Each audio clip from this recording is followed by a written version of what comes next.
I'm Rachael Woody, and I'm here with Scott Henry III at Henry Estate Winery, and we're here on June 7th. And my first question for you, Scott, is why wine? A long story. I was raised here on the farm and knew that one of the things I didn't want to do was farming because it worked too hard, and and I was pretty good in school and math, and so I decided to go to college.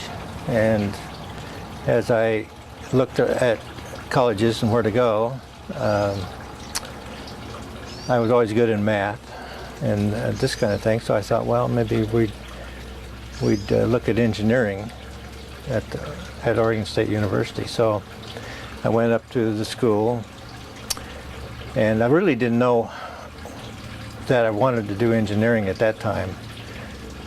But they had orientation classes. I suppose they still have them. And so the students would come, and the deans of all the schools would get up and tell our students what that school was all about. And I really thought I'd probably go into agriculture, And I still remember this dean of engineering, Dean Gleason. I'll never forget him. He stood up in front of the whole group, and there was a huge amount of students there. And he says, I want 20 of the students in this front row to stand up. So, 20 stands up. He says, I want 18 to sit down. So there's 2 left, right? He says, those are the 2 that are going to graduate from the School of Engineering. I mean, so I'm sitting there thinking, well, that crusty old guy, that was a challenge, So I really didn't have all the engineering background that I should have had. But anyway, I went into the School of Engineering, did my pre-exams, and of course I was lacking in some of the math and so forth. So I even had to go into pre-engineering, which the chance of passing that was like nil. But I made it, and went through and finally did 4 years of engineering, and then I took a graduate course. Well, then I started looking around, and I said, well, obviously the farm game wasn't what I was really educated to do, so I started interviewing companies, but that was right in the race to the moon was just beginning to go. We were in a race with the Russians, and the Russians already had a satellite in orbit, and I thought, well, that sounds really interesting, and so I interviewed a number of companies. This company in California, in Sacramento, Aerojet General, was in the rocket engine business, and they were bidding on some of the engines for the space shuttle and all that kind of stuff. So very, very enamoring to me, and so I interviewed and got a job there. So I worked 14 years at Aerojet. Wow. Well, in the course of doing that, I had some fellow engineers working with me, and one of them, name of Gino Saponi, was an Italian and was raised in the Napa Valley. And his family had been associated with the wine industry, of course, there and that kind of thing. And so it came to a point where Gino, my friend, decided, well, he and another engineer, were going to break away from Aerojet and start a winery in the Napa Valley. And so I said, well, geez, that's kind of interesting. What are you guys doing, So I went over and I started helping them, and I started working with them and learning about wine, and then I took some courses in winemaking, and the more I looked into it, the more I thought it was really kind of fascinating, And I thought, well, why can't we do this back home, So I came back and I told my dad, I said, I'm going to look at the possibility of raising grapes here, and if that looks really good, maybe build a winery. Mm-hmm. I didn't know what he would say. He would say, yeah, your name, but he was all for it. And so we went ahead and we started planting grapes, and one thing led to another, and here we are. And the rest is history. Yeah, that's right. So when you came back up here to plant grapes and do the wine thing, Who else was on the scene at that time? Oh, there weren't many. Let's see, I'm Botted Winery 22, so in the history of wine in Oregon, there were only 21 before. So, some of them, a few of them were before Prohibition, because the way they keep track from day one forward. So, and so there weren't many. There were a few pioneers in the industry ahead of me, only a few years, a couple of years maybe, and so that gave me an opportunity though to talk with them. So I chatted with them, and Richard Sommer's over here at Hillcrest was the first to fire up after Prohibition, and that's why we keep saying we're the cradle of the Oregon wine industry, and people are finally beginning to dawn on them that we are here. You know, it started here, and so Richard was around, and I had some nice, interesting conversations with Richard. Quite a character, Richard is. Too bad you didn't get a chance to interview him. But he was a pioneer. He took a chance. He came from California, so same way. And so I got to talking with him. He was on a different type of ground and everything. So I was worried about down here because this is river bottom ground and pretty rich soil here, and deep soils, and I was everywhere I went and talked with people, even in the Napa Valley, they said, well, rich ground gives you some problems because the grapes want to grow a lot. You get a lot of foliage. But then I looked at the Napa Valley. Well, there's a lot of vineyards down on the bottom there. Yeah, they're on the hillside, but they're on the flats too. So I got to talking with people that were growing grapes there and what they were doing, and I thought I'd give it a shot, And being an engineer, I had some thoughts about what I would do to make sure, we would be successful. And so I put in the first planting was about 6 acres of grapes, and I did it in such a way that every sort of variation that I could think of, I incorporated into about 4 or 5 rows of grapes. And what that eventually allowed me to do is to make wine from those 4 or 5 rows and compare that with another 4 or 5 rows. Right. And so when I got all done, I had a lot of wines that we would set down and then just simply blind taste and do that kind of thing, and see which was the better one, And so when we did that, certain things begin to fall out of that. Yeah. So you were comparing 4 to 5 rows of grapes with another 4 to 5 rows of grapes. And the interesting thing was then, so I finally found what really was working the best for me. And of course I had looked at the books of growing grapes and do all that kind of thing, and the more I looked into it, and I was trying to look and see, where this method I came up with was, and I couldn't find it. It wasn't in the books, and I go, well, that's kind of strange, because I figured I'm kind of late to the game, and it had all been, I'm just catching up with everybody else,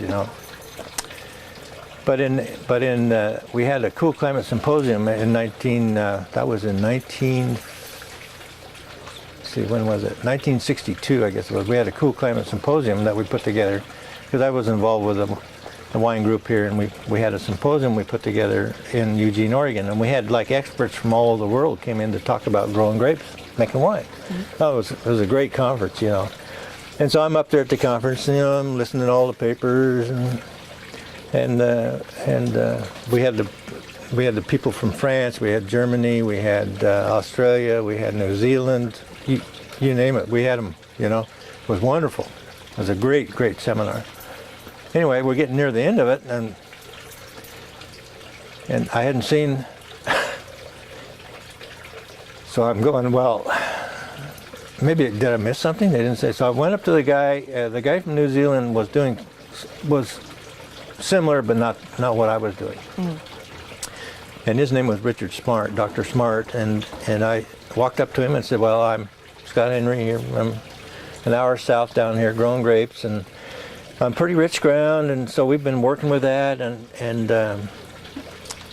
I've developed a system that seems to work really well for me. We're making really great wines, and I didn't see it here, you know. He said, well, what are you doing? So I kind of explained my trellising technique, and this kind of thing, and this kind of funny look came over. He says, you know, I'm not sure I've ever seen it. I said, well, we're 1 hour south if you want to come down and take a look-see. And he said, I'd love to. And so he came down. He had the guy from Germany was with him, and I think one of the Frenchmen was with him. And I had it on this vineyard here at that time. So we walked out there. I showed him what I was doing and everything, and he turned around to me and he says, I'll be damned. I'll be damned. He says, he says, do you mind if I go back to New Zealand and run trials on it at the university? Because he was from there. I said, I don't care. I said, just, you know, send me the data. I'd like to see your information. And he did. He sent me the data. So 2 or 3 years, you know, to develop the grapes in the way and to get the data and everything like that. And it was about the same, you know. And he says, you know, he says, we're converting. He says, I hate to tell you how many hundreds and hundreds of acres are being converted to your system. And he says, we're going to have another of these cool climate symposiums next year, and it's going to be down there. He says, would you be interested in coming down and giving a paper on it? And I'm going, oh, New Zealand. Okay, I always like to go there, but God, there's a long ways. And I started hemming and hawing. I said, oh man, he said, well, this might help. He says, my wife was alive then. He says, we'll pay for your trip down and back. And you need to spend about 2 weeks here, and in addition, we'll give you a $200 a day per diem. Oh. I said, well, let's see, let me think about it. Okay. Yeah. The done deal. So I went down there and had a great time and walked out into their trials, and yep, there it was. In all its glory, Scott Henry Trellis system. Right. And the kind of interesting part of the story was I started looking, and there it was, you know, and it, the name on the trial at the end of the rows was, well, he had a name, Smart Henry System. You know, and so in my presentation at the conference, which is in front of, I don't know, we had thousands there, you know, I said, interesting evolution of this thing. You know, it started out as a Scott Henry, and then they were talking about Henry, some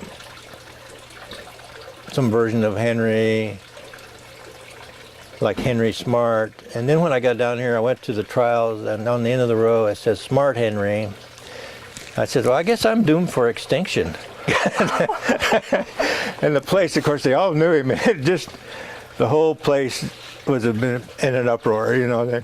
So after that, my paper, we were still doing tours in the area and everything, and we'd go out, and where the sign used to say Smart Henry, it was all scratched out. It said Scott Henry Trellis System. Aww. So the name prevailed. So that's, yeah. So that's my. But the one thing that it does on this kind of ground where the grapes like to grow a lot, it does channel. It gets a balance between the fruit and the growth in the plant. And if you get that balance right, where you got the proper amount of growth to the grapes in there, then the wines seem to be always the best there. So if you have too much growth, not too good. Too little growth, not good. You know, too little grapes, not good. Too much grape, not good. But you get that balance that's in there and just right, and it makes great wine. So there's my shingle, Scott Henry. Trellis system. Trellis system. Yeah. You're world famous for that. Yeah. I read it in all the books. Yeah. Could you tell us how that spread? I mean, obviously it was being used in New Zealand. Well, actually, that's kind of interesting because it went from here to New Zealand in his trials, and of course that information started coming back here. And so as we had more and more conferences here in Oregon, and that got presented, and then more and more people began to use it, especially on areas where it's more rich ground. You don't have to use it on hillside because the hillsides tend to do the same thing. They limit the growth and everything just naturally because of the poor soils and that kind of thing. So it just got used more and more and more, and until it's where it is today, which is a lot of acres on Scott Henry Trellis system now. Yeah. I think I read in one of the books almost every winery and vineyard in Oregon is on a Scott Henry system. Especially on their more deep soils. And, and so it's been fun. We get a lot of people will come here to visit. I mean, I've had people from all over the world that come here, drop in to visit, see where it started. Yeah. And I'm always happy to take them out in the grapes and show them what we're doing. Yeah, so it's been a lot of fun, and I think it's really helped the industry at the same time. At one time, we thought, the guy says you ought to patent it and have royalties and everything, and I thought about that, and I go, I think we're just all better off if everybody does a better job at raising grapes and making better wine. I think that helps everybody. It helps me too. And certainly, the area here, the better that we make our wines, the better off we're all going to be. And we've had a few wineries fire up here and not do a very good job. It hurts everybody. And the ones that are doing great helps everybody. So the more we can do to work together, the better off we are. That definitely seems to be the prevailing spirit across all of Oregon. Could you speak to how you've seen the wine industry and the people evolve since you got into it? Well, yeah, we've come a long ways. Initially, with Richard Sommer and Hillcrest, being the first one, and he brought his knowledge from California. He did some work down there and up here, and so. But it's been kind of interesting to see how it's evolved. It's been kind of a exponential curve in a way. I mean, it started out really slow and flat, and just grew very slowly. Then Willamette Valley kind of fired up. That brought a lot of interest because of the number of the wineries up there and what they were doing. But the Rogue fired up, the Rogue region, and that started firing up, and so we've seen what we've seen here in terms of, at least in plantings and this kind of thing. We've seen this curve beginning. Now it's really starting to accelerate. And when you see blocks of 300, 500 acres going in, the grapes here, that's sizable. Yeah. That's big, and. So somebody's got to drink a lot of wine one of these days. I think there's room, there's potential. It's a big world out there, and people are beginning to drink more and more wine. When I first started, I think the average consumption of wine was only a couple of gallons per person, and now we're up to 4 or 5 or 6, or somewhere in that area. Europe, and you go, well, maybe that's the peak. Hey, Europe, they drink 30 gallons per person. We got a long ways to go. Yeah.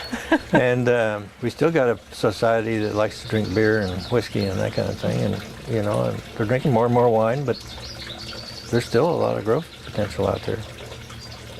So that's how we got going with the whole scene.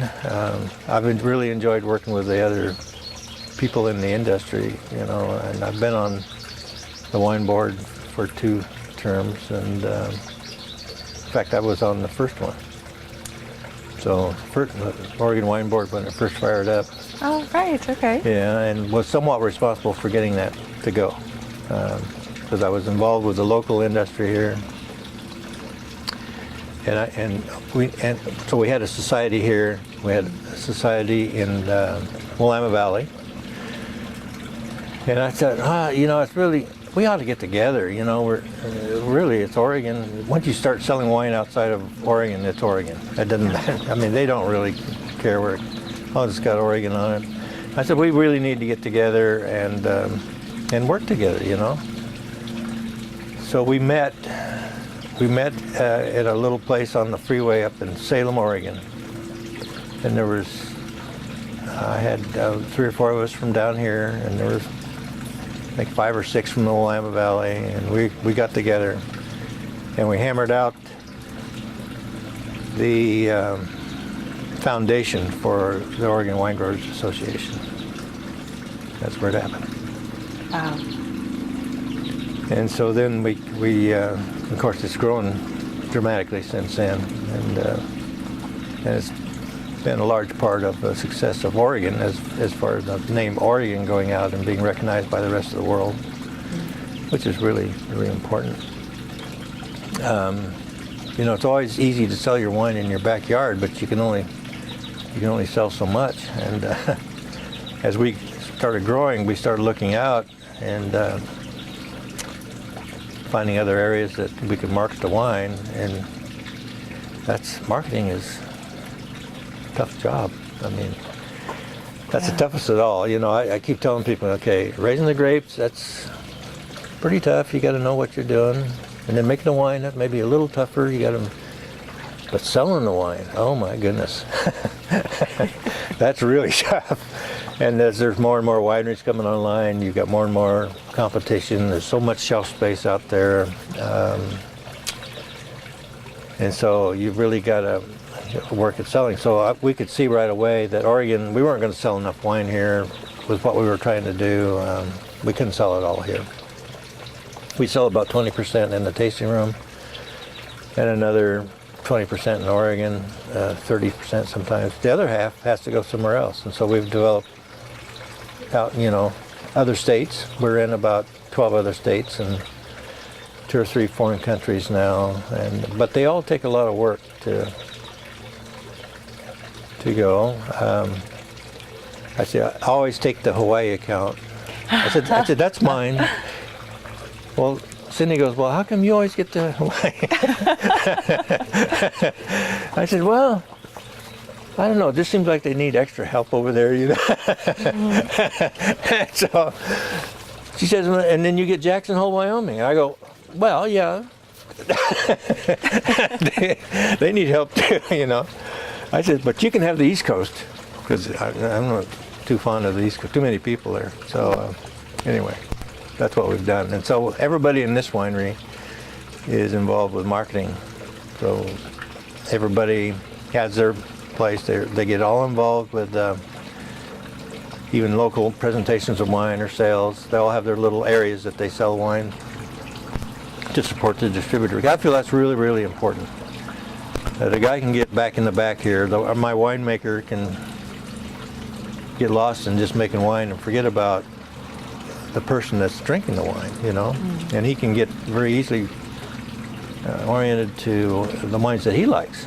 Well, that might not be the wines that we want to make, because we need the consumer to like it. Right. And that's where you really gotta, and to understand that, you need to be out in the market, and you need to visit with them and talk to your salespeople, talk to your people that are selling Costco people and so forth. And I mean, what do they want to see, And that's important. So I try to get everybody out in the field, one time or another.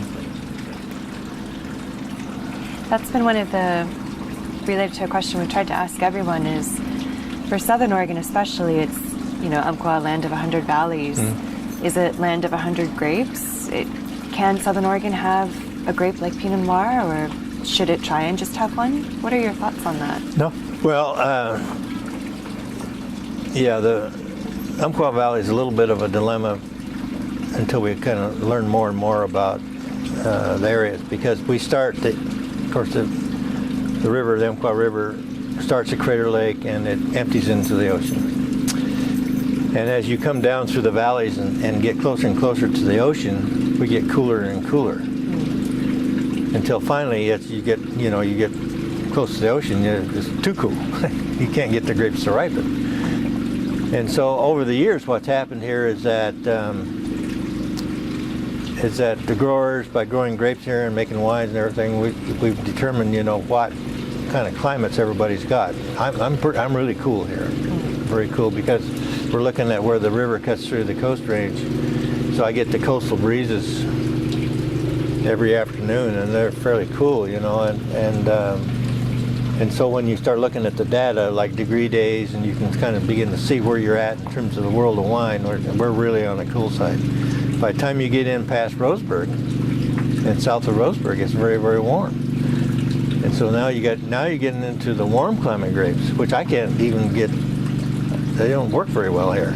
And so we have the whole regime.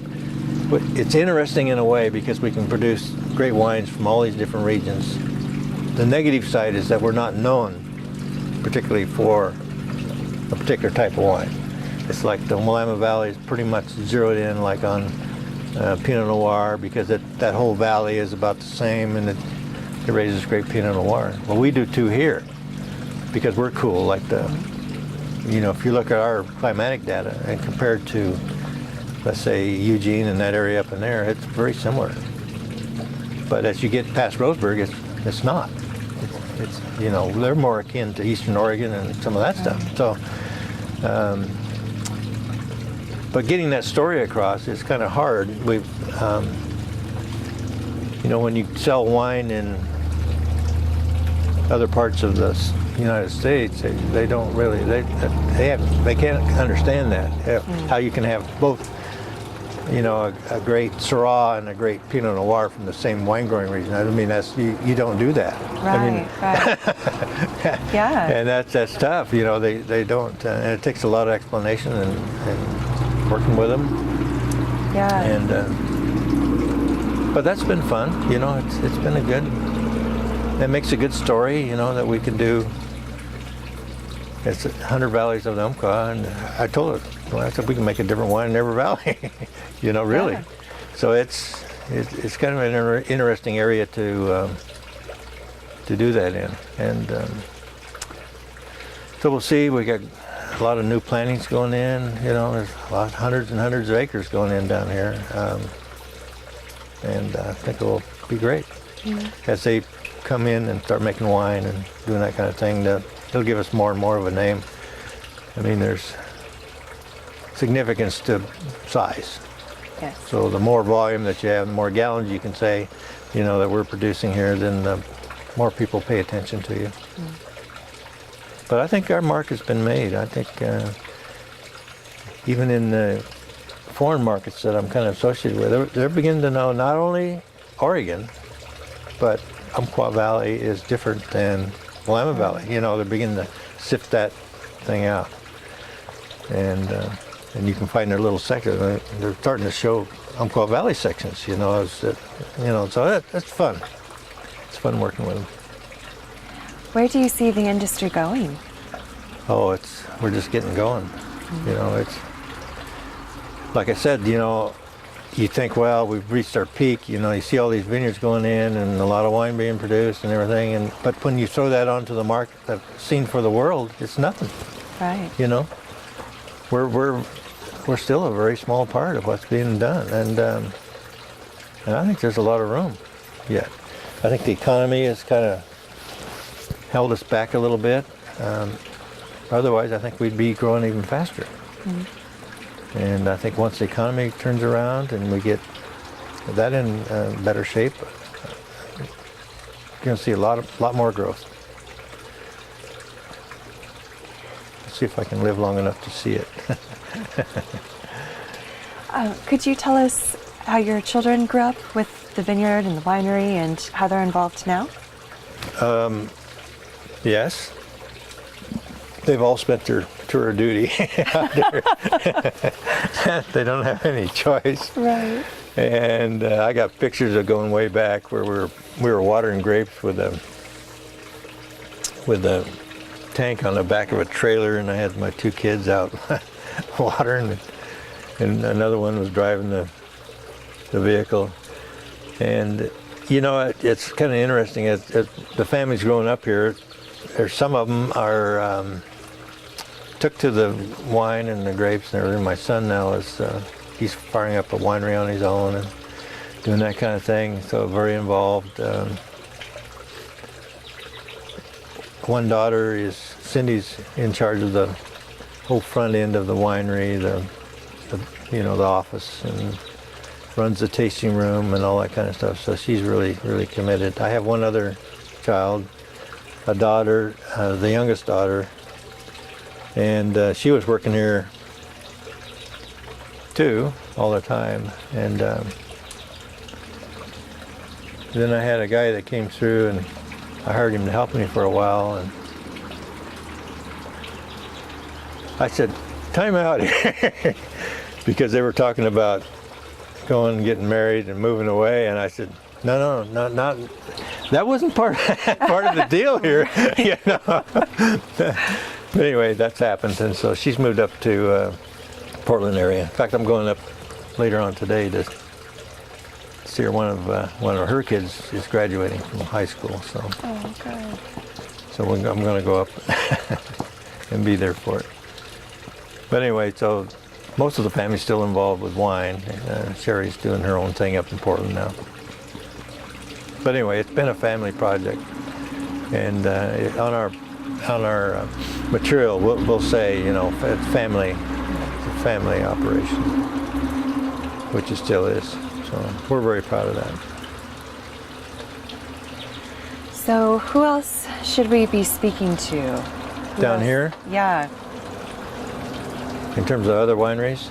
Or just wine history in general. Ooh. Well,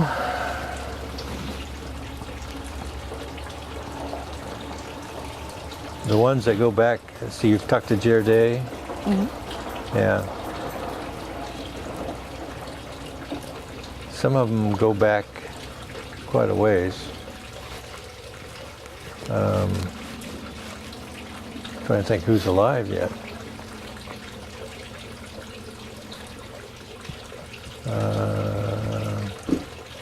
Of course, you've got, well, all of them. Okay. All the ones that I think you probably covered everybody. You got okay. Abasella. Mm-hmm. There's a bunch are small, and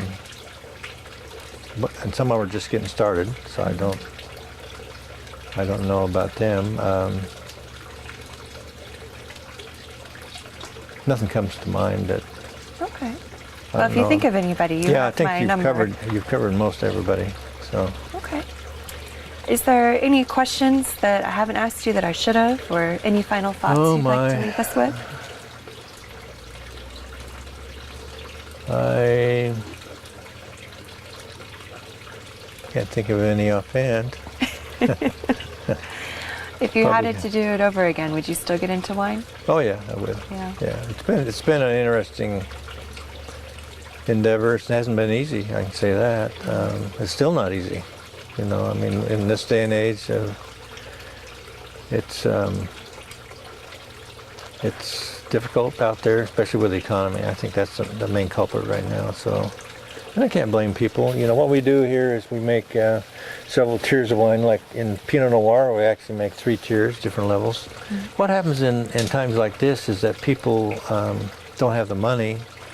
They still want wine, so they'll trade down. Instead of buying our top tier or middle tier, they'll come down to my lower tier. Well, then they drink that and they go, well, that's pretty good. Maybe we'll just stay there. It's cheaper. It's good wine. So they don't elevate themselves up to the more expensive ones, which is where we can make more money. We don't make a lot of money on the lower end stuff. But that's part of the game. You think eventually, they'll drink that, and then if they have a special party or a guest or something, they'll elevate themselves up to something better. And the economy would help to do that. So I think that's the main thing holding us back is just the grind of certain areas are doing well. I've had sales areas that have completely dropped off the map. And I've had some other areas that are doing quite well. You know, it's kind of funny. It just depends on where people have money. Right. If you get into areas where people are struggling, Jackson Hole, Wyoming, that's great. But people that live in Jackson Hole, Wyoming, they have money. All you got to do is go there and look. Bring the wine, yeah. I mean, huge homes, mansions everywhere. I mean, it's amazing, that place. And I've seen it grow over the years. It's just phenomenal. And they buy a lot of wine, and they like the high-priced stuff. You know, I guess they're embarrassed to set a $10 bottle of wine on the table. You know, embarrassed because it needs to be 30, 40. So it's a different area. So every area, you got to approach differently. I just got back from Wyoming. They have a big wine tasting event every year about this time, and that's an important one to go to. But you can see, you watch the people come through. That crowd is a totally different crowd than you would find out here in Roseburg. Anyway, it's just totally different, and a lot of money there. And so that's good. And the other thing that's happened is those places are really important for me because they're tourist destinations, and we really work hard on that. It's like Hawaii is really important. Jackson Hole is really important. Yellowstone's really important. Crater Lake is really important to us because of the people that come through. And we get a lot of calls. It's just like you get a call and it goes, "Oh, I just had your wine at Crater Lake, but I live in, you know, Louisiana. Or is there some way I can get the wine?" You know, I said, "Well, we have, you know, if we're close to a distributor there." So I said, "Yeah." Right. Well, and so we get a lot of business that way. It's just people floating through, visiting, touring, and taste the wines and like them and want to buy them back home. It's good. So I said, well, if you can't find them, we can direct ship, you know, and it costs a little money for the shipping container, but it's not too bad, about $1 a bottle or so. That's the price, and we can ship it right to your doorstep in most states. Some states, they don't let us do that. Got to be a little bit careful. Yeah, can't do it in all states. And I'm not sure why that is. I think that'll eventually change with time. Most of those states are that way. I think they're trying to protect their own wine industry. So they don't allow you to direct ship to the customer in those states. But I don't think it makes a whole lot of difference. So. And then some states are state controlled. And so you've got to deal with the state. You actually sell your wine to the state, and then the state allows the distributor to pick up wine. Everything goes through the state. So the bureaucracy, you know, you gotta, and Wyoming's one of those. Now I do really well in Wyoming, but everything goes through the state. Wow. And they take their cut, and so that elevates the price of the wine. But like I say, if you've got a clientele in that area that's can afford it, it doesn't seem to make any difference. But so you got to work with that. We never run out of things to work with and do. And we're big into events. We've been doing a lot of tasting events. You know, it's every weekend we got crews going doing tasting somewhere. Wow. And store tastings are important. And you can do a fair amount of those in Oregon because we're close. As you get into other states, it's harder. So we try to do some. Like in Wyoming, we'll try to do 2 or 3 a year. Whereas kick counts here we'll be tasting wine here every month, you know. So yeah, so sales is a game, but you got to make sure you have a good product. We keep trying to do different things. You know, we have our blush wine. There's not many people doing blush wine. We started that whole thing out, sort of blush wine. And it's been a lot of fun working with those and doing different things. We have a couple of wines that not many Müller-Thurgau is a big wine for us. If you find 2 or 3 other Müller-Thurgaus in Oregon, you'd be lucky. So we started that whole game with Müller-Thurgau because I went in Europe and tasted some of them back there. They really are really good.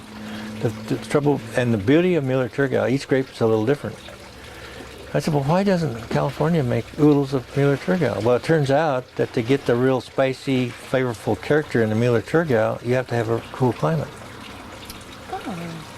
If it's grown in a warm climate, it kind of makes a blah wine. It's not like nothing. But here we get that real aromatic nose to it. And but it can only be done in cool climate. So, bingo, we got something, you know. So we take advantage of what our growing area is. Yeah. But anyway, it's been a lot of fun. It's been a family operation from day one. And will continue to be that way as long as I'm around. Which I hope is a few more years. I hope. Sometimes I wonder. But no, everything's going great. And really appreciate the support from Oregon and Oregon State and all that work. I mean, it all adds and it all helps. And we all need to work together. We need to make sure that we're all doing a good job. And that's really important. Good. I guess that's about it. Those are all my questions for you. Okay. So thank you so much. You bet.